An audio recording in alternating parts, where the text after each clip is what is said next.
Bueno, bienvenidos a esta nueva inversión profunda. Hoy tenemos sobre la mesa un material verdaderamente provocador. Ujú. Una exploración de esas que prometen desafiar las estructuras más básicas de cómo entendemos el mundo. Desde luego.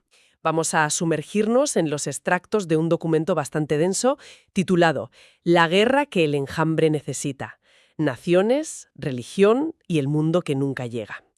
Y, a ver, la misión de este análisis a fondo es clara. ¿Desgranar esa premisa radical? Exacto, desgranar una premisa radical. Porque este texto propone, básicamente, que la guerra no es un accidente, no es un fallo del sistema ni una anomalía histórica. No. Según el autor, la guerra es la consecuencia más lógica y honesta de cómo está organizada nuestra mente colectiva. Y a ver, es crucial señalar desde el principio, para quienes nos escuchan, que nuestra labor hoy es actuar como guías imparciales frente a este material. Claro. Totalmente imparciales. No estamos aquí para defender ni para atacar estas posturas que son muy contundentes, sino para entender la arquitectura de esta idea. La afirmación de que el ser humano ha construido toda su realidad simbólica sobre identidades que literalmente necesitan inventar enemigos para sobrevivir. Pues es un punto de partida fascinante para un análisis.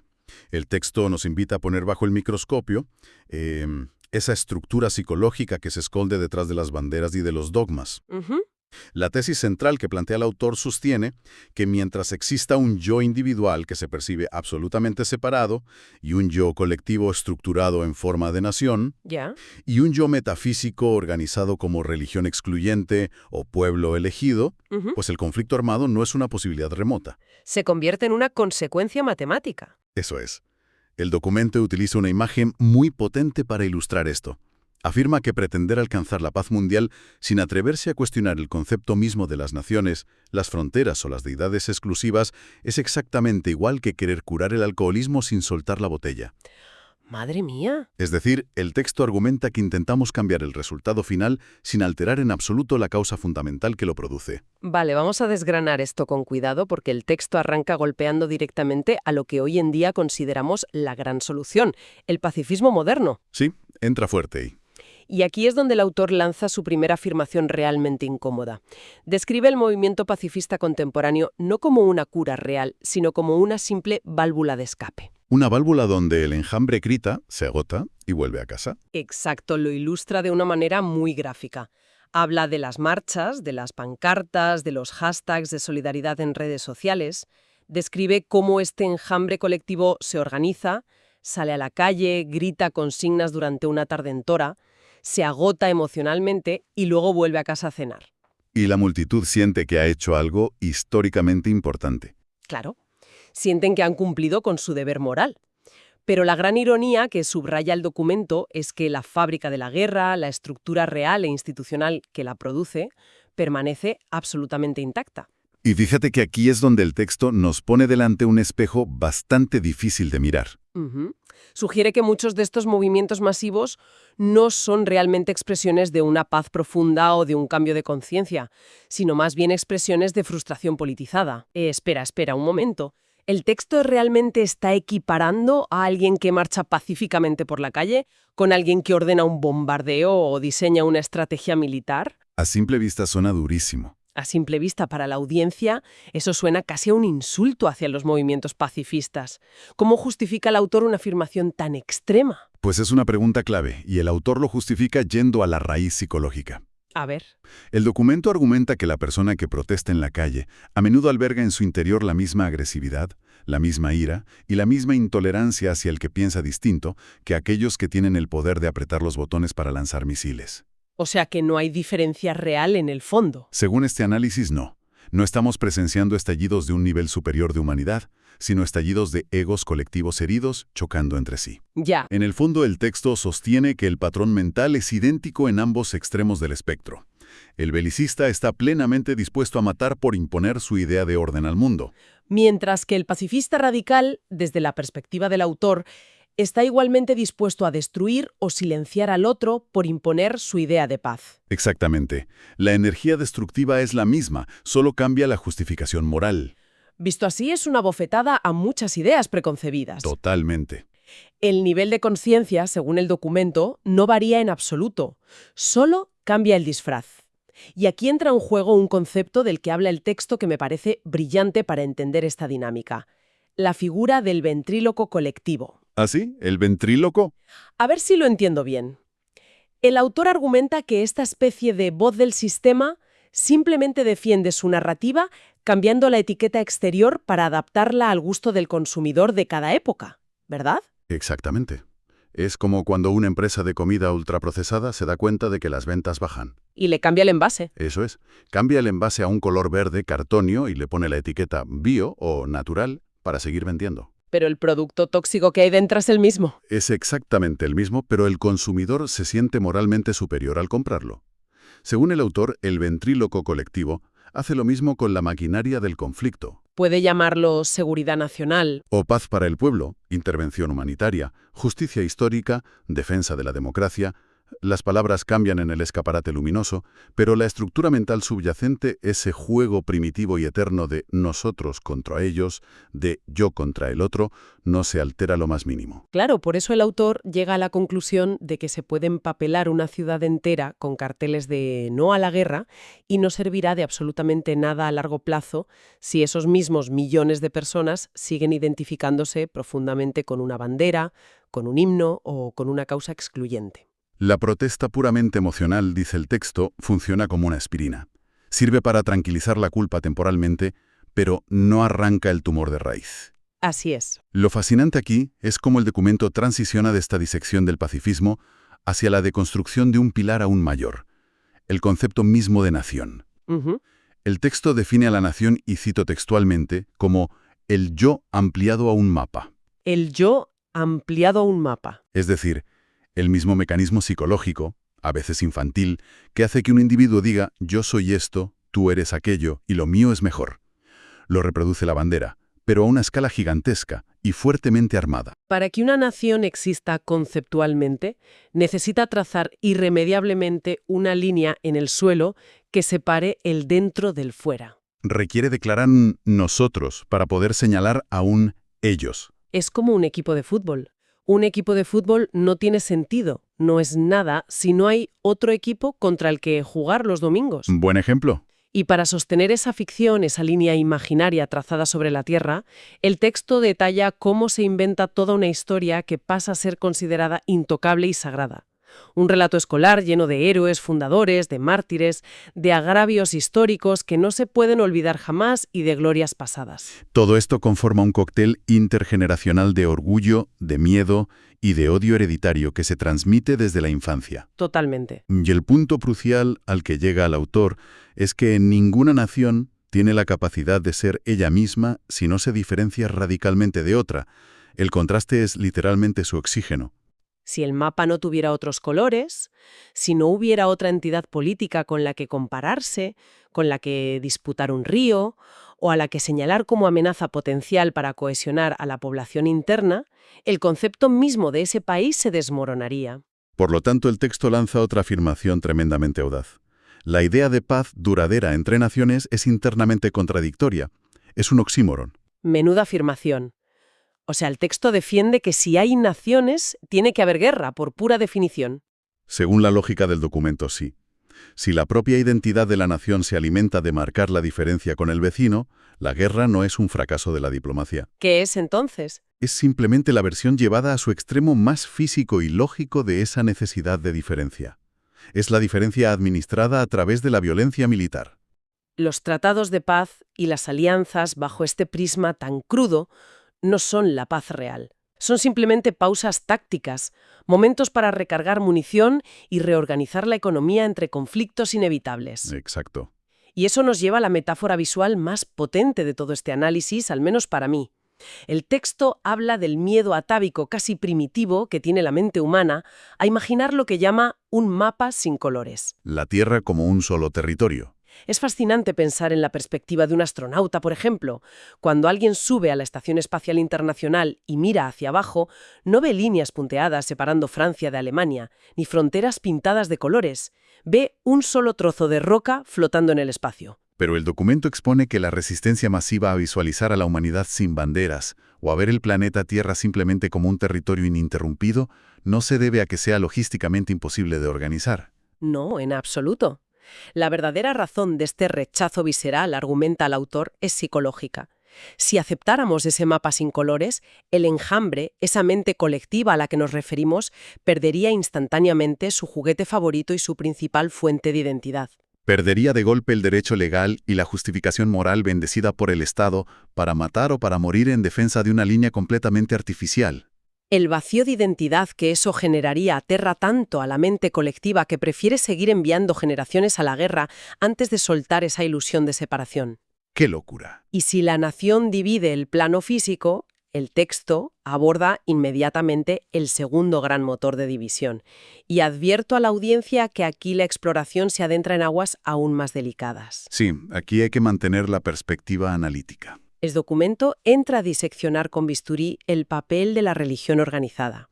Es muy importante aclarar, como se esfuerza en hacer el propio autor, que el texto no está atacando la espiritualidad intrínseca del ser humano. Ni lo que llama el fondo innombrable de la realidad o el sentido de asombro ante el universo. Esa distinción es fundamental para entender el argumento. La crítica del texto se dirige como un láser específicamente al Dios con nombre propio y copyright.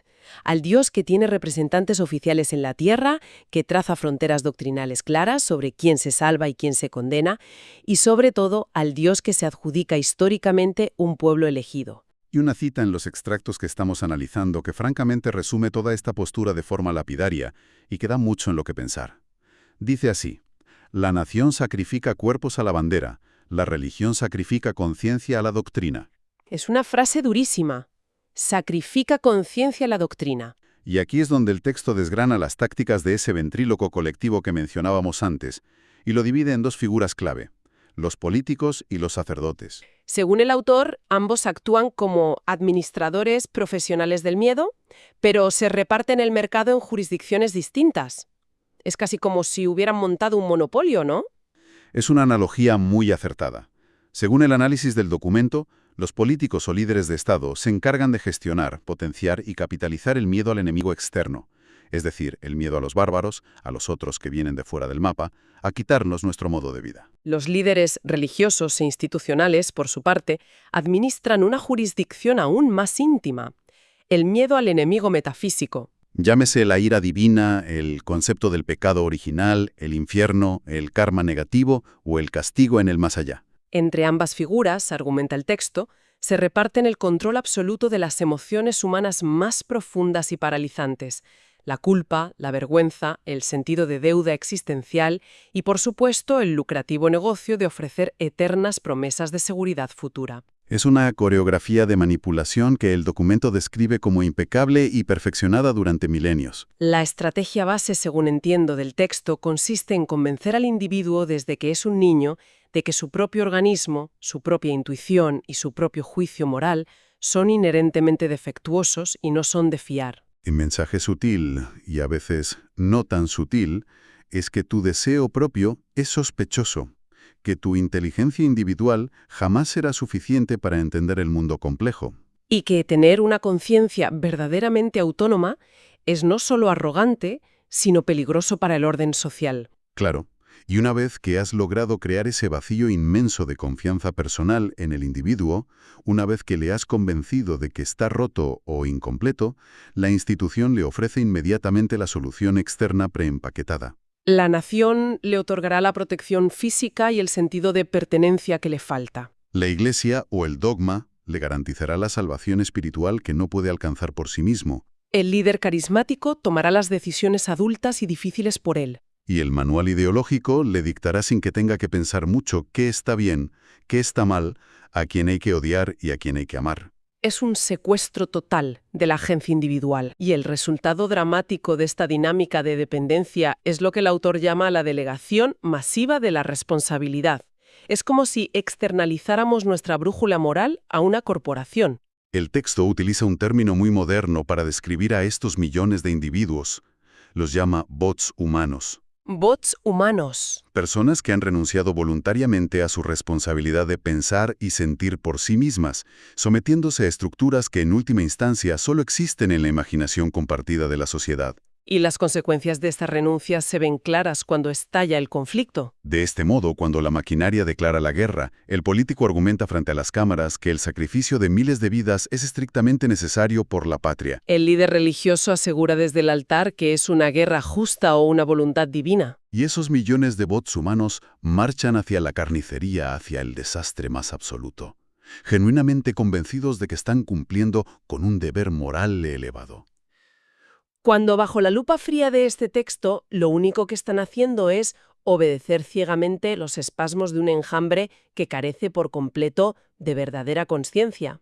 Exactamente. Aquí es donde se pone realmente interesante, porque el texto aparca por un momento la psicología profunda y entra de lleno en el terreno de los recursos materiales de la economía pura y dura. Y plantea sobre la mesa una realidad que francamente resulta innegable si miramos los datos. El documento sostiene que a día de hoy el planeta Tierra cuenta con los recursos naturales, con una tecnología asombrosa, con un avance científico espectacular y con la capacidad de organización logística más que suficiente para garantizar que absolutamente ningún ser humano en todo el globo tenga que sufrir hambre, frío, enfermedades curables o miseria extrema. Las herramientas materiales para crear un mundo de abundancia radical ya están literalmente en nuestras manos. Entonces la pregunta monumental y evidente que surge naturalmente de esa afirmación es ¿por qué no vivimos ya en ese escenario de abundancia? Si tenemos las piezas del puzzle, ¿por qué no armamos el paraíso terrenal? Y la respuesta que aporta el texto es brutalmente pragmática, casi cínica. Responde que no vivimos ahí porque el paraíso es simplemente improductivo para el enjambre. Improductivo. Eso requiere una explicación detallada porque choca frontalmente con todo lo que nos enseñan sobre el progreso. El análisis plantea que existe toda una economía global, un macronegocio monumental que está construido estructuralmente alrededor de la escasez, del control y sobre todo del miedo. Pensemos en esto. Si de la noche a la mañana la población mundial dejara mágicamente de tener miedo al otro, colapsaría instantáneamente la inmensa necesidad de comprar seguridad. La cantidad astronómica de riqueza destinada a mantener ejércitos permanentes, a fabricar armamento pesado, a sostener sistemas de vigilancia masiva y toda la industria militar, perdería su razón de ser en cuestión de horas. Sería la mayor quiebra económica de la historia para las élites que gestionan el enjambre. Claro, y lo mismo ocurriría exactamente en el plano psicológico y espiritual. El texto señala que si el ser humano dejara repentinamente de sentirse culpable por existir, o si dejara de percibirse a sí mismo como un ser interiormente pobre, pecador o roto que necesita reparación externa, todas esas grandes burocracias e instituciones que llevan siglos viviendo de vender absolución, terapias institucional y consuelo para el más allá, se quedarían literalmente sin clientes. Cerrarían por falta de demanda. Es la industria de la salvación quebrando frente a la autoaceptación del individuo. Resulta fascinante y a la vez un poco desolador detenerse a pensar sobre esta ecuación de energía que propone el autor. Sí. Cabe preguntar, para quienes nos escuchan, ¿cuántos impuestos globales, cuánto esfuerzo colectivo de miles de millones de personas, cuánto tiempo vital y cuánta ansiedad pura se destinan diariamente a sostener lo que el texto denomina de forma brillante administraciones de la escasez? Estamos hablando de una riqueza y un capital humano colosales. Toda esa energía podría estar financiando hospitales de vanguardia, sistemas educativos revolucionarios, ciudades verdaderamente sostenibles y habitables, o simplemente tiempo libre para que la gente disfrute de la vida o investigue. Pero en su lugar, esa energía se recolecta y se transforma sistemáticamente en tanques, en misiles, en muros de hormigón y en fronteras hipertecnificadas. Es un sumidero de potencial humano. Si conectamos este diagnóstico tan crudo con el panorama general de hacia dónde se dirige o podría dirigirse la humanidad, el texto da un paso valiente más allá de la simple crítica.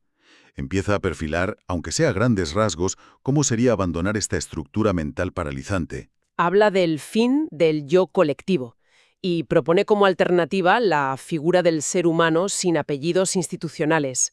Argumenta que desde una perspectiva verdaderamente civilizada y madura, un individuo no puede definirse en última instancia diciendo soy de este país o pertenezco a esta religión, y los demás están equivocados. Utilizar esas etiquetas heredadas como la base central de nuestra identidad es equivalente, según las propias palabras del autor, a decir soy mi uniforme. Es una reducción trágica de la vasta experiencia vital humana a un simple trozo de tela o a un dogma escrito hace siglos. Es decir, el texto no niega la cultura. Sostiene que un ser humano puede, por supuesto, hablar un idioma concreto con orgullo, disfrutar inmensamente de la gastronomía y la cultura local, o habitar en un lugar geográfico específico y amarlo. Pero el error garrafal, la trampa en la que cae el enjambre, está en confundir nuestro propio ser con esas estructuras externas. La identidad profunda no debería colgar jamás de símbolos creados artificialmente por otros hombres. El autor dice que el ser humano real pertenece a ese fondo del que hablábamos, a la esencia de la vida misma, y que su territorio legítimo de nacimiento es la Tierra entera. El planeta completo, no una parcela pintada de verde o amarillo en un atlas de geografía. Y advierte que mientras sigamos definiéndonos primero como miembros obedientes de un Estado o de una doctrina, el enjambre seguirá teniendo total disponibilidad y legitimidad para usarnos. Ya sea como carne de cañón en una trinchera o como una masa obediente y predecible de consumidores asustados. Esto nos plantea un desafío intelectual y organizativo enorme frente a las soluciones globales que solemos escuchar en los foros internacionales, porque habitualmente, cuando se habla en política de superar las naciones-estado, la reacción instintiva e inmediata es proponer o imaginar un único gobierno mundial. Centralizar el poder. Pero fíjate que el texto rechaza de plano y con mucha contundencia la idea de un superestado burocrático global. Aclara que un gobierno mundial que sea creado exactamente con la misma mentalidad de control, miedo y monopolio de la violencia que ha engendrado las naciones actuales, sería simplemente un monstruo administrativo sin precedentes. Sería una tiranía global de la uniformidad de la que no se podría escapar. Lo verdaderamente radical, la propuesta transformadora que esconden estos extractos, no consiste en crear instituciones políticas más grandes y pesadas, sino en despojar al yo colectivo actual de su aura sagrada e intocable. Esa es la clave de bóveda de toda la propuesta. El autor no es un anarquista que esté en contra de la organización civil o que quiera volver a las cavernas. Acepta perfectamente que una sociedad compleja necesita administración logística, que hace falta cooperación global para el clima, el comercio o la sanidad. Pero especifica y subraya que estas estructuras administrativas deben ser concebidas desde el minuto uno como simples herramientas. Tienen que ser totalmente transparentes, puramente funcionales y, lo más importante, siempre sujetas a revisión y escrutinio público. Nunca bajo ningún concepto deben ser elevadas a la categoría de deidades o entes sagrados por los que valga la pena morir. Hay una frase en esta sección final del texto que me parece un mazazo absoluto de lucidez. Ninguna herramienta merece un cadáver. Ninguna herramienta merece un cadáver. ¿Qué frase? Lo que hace verdaderamente mortífera a una nación o a una ideología política no es la cantidad de arsenal militar que acumula en sus silos, sino la cualidad sagrada, casi religiosa, que la mente humana decide otorgarles, creando conceptos e instituciones que se vuelven tabú y que está prohibido cuestionar bajo pena de traición. Y eso lógicamente nos lleva al concepto de la acción práctica, a la pregunta del millón: ¿cómo se desarticula toda esta maquinaria según el autor? Y la respuesta del texto vuelve a sorprender porque no aboga en ningún momento por una revolución violenta clásica. No llama a la gente a tomar las armas para destruir al sistema opresor o derrocar a los líderes mundiales en las plazas. Entrar en esa dinámica de la violencia revolucionaria sería, según la lógica del documento, volver a caer en la trampa básica del enjambre, crear nuevos bandos, nuevos enemigos y a la larga una nueva tiranía justificada por la liberación. La verdadera desobediencia, la más radical y peligrosa para el sistema, según este análisis, consiste en lo que el autor denomina un abandono silencioso. Un abandono silencioso. Suena casi estoico. ¿Cómo funciona en la práctica? Significa fundamentalmente retirar la atención. Es dejar de alimentar con nuestro propio miedo, con nuestra indignación constante y con nuestra energía diaria al ventriloquio colectivo. Es como salir de una relación tóxica. No lo haces gritando y tirando los platos a la cabeza de la otra persona, porque eso sigue alimentando el drama.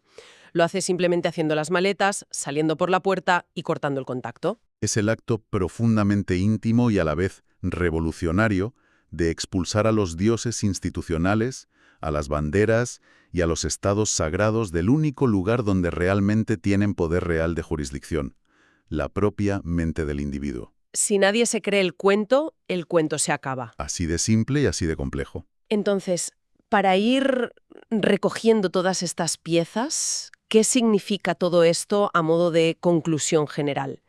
El texto cierra los extractos con una redefinición total de lo que podría ser nuestro futuro como especie. Argumenta que el famoso paraíso en la Tierra no es un lugar mágico de nubes blancas que nos vaya a ser concebido como un regalo divino al final de los tiempos. Ni es una recompensa póstuma por haber sufrido dócilmente y haber pagado los diezmos. El paraíso es descrito pura y llanamente como un nivel evolutivo de lucidez colectiva. Es el resultado práctico, inevitable y sumamente lógico de que el ser humano empiece a utilizar su inteligencia de otra manera, operando organizativamente sin fronteras consideradas sagradas, negándose a utilizar la culpa como mecanismo de ingeniería y control social y dejando de delegar masivamente su pensamiento crítico y su moralidad en autoridades externas de cualquier tipo. Y desde esa nueva y radical lucidez, el autor vislumbra un escenario futuro fascinante. Un escenario donde la mera palabra guerra dejaría de tener sentido lingüístico o conceptual. En una humanidad que ha retirado por fin su energía psicológica de las astas de las banderas y de los altares doctrinales, la sola idea de hablar de enviar a millones de jóvenes a matarse en el barro por mover 50 kilómetros una línea imaginaria en un mapa sonaría absolutamente incomprensible. Nos sonaría tan ajeno, tan primitivo y tan absurdo como nos suena hoy en día a cualquiera de nosotros la idea de realizar sacrificios humanos abriendo pechos en lo alto de una pirámide de piedra para apaciguar a los dioses de la lluvia. Nos parecería el delirio de una especie inmadura. La estructura de pensamiento, la arquitectura mental que necesitaba la guerra para poder autoafirmarse y justificarse, simplemente habría perdido su combustible principal. Y todos esos antiguos textos e himnos que hoy se leen y se cantan como mandatos inquebrantables descansarían por fin en las vitrinas de las bibliotecas. Quedarían catalogados como documentos históricos, estudios antropológicos fascinantes sobre el miedo en la antigüedad, pero ya nunca más volverían a ser utilizados como los manuales operativos de nuestra civilización. Visión global que, sin duda alguna, sacude los cimientos de cómo vemos los telediarios cada día. Y para cerrar nuestra exploración de hoy y dejar que todo esto repose, resulta muy estimulante dejar flotando una idea nueva que surge orgánicamente al conectar los puntos de este material tan denso. Una pregunta para la audiencia. Cabe plantearse lo siguiente. Si como especie logramos algún día madurar hasta el punto de jubilar todos esos manuales operativos basados en el miedo, heredados del pasado, y el concepto mismo de enemigo o de nación rival se borra por completo de nuestro vocabulario y de nuestra psique colectiva, ¿qué tipo de estructuras orgánicas de cooperación global surgirían de forma completamente natural en nuestro día a día? Cuando la inercia pesada del enjambre por fin desaparece y deja de dictar las reglas de la supervivencia mediante el conflicto, ¿qué es exactamente lo que despierta en su lugar para organizar y cuidar nuestras comunidades de mañana? Es un enigma verdaderamente fascinante para reflexionar por cuenta propia. Desde luego que sí. Hasta aquí nuestra inversión profunda de hoy en estos textos. Nos despedimos recordando que muy a menudo el conocimiento más valioso y transformador al que podemos acceder es precisamente aquel que nos incomoda y nos obliga a cuestionar las líneas de los mapas mentales que dábamos por sentados. Hasta la próxima exploración.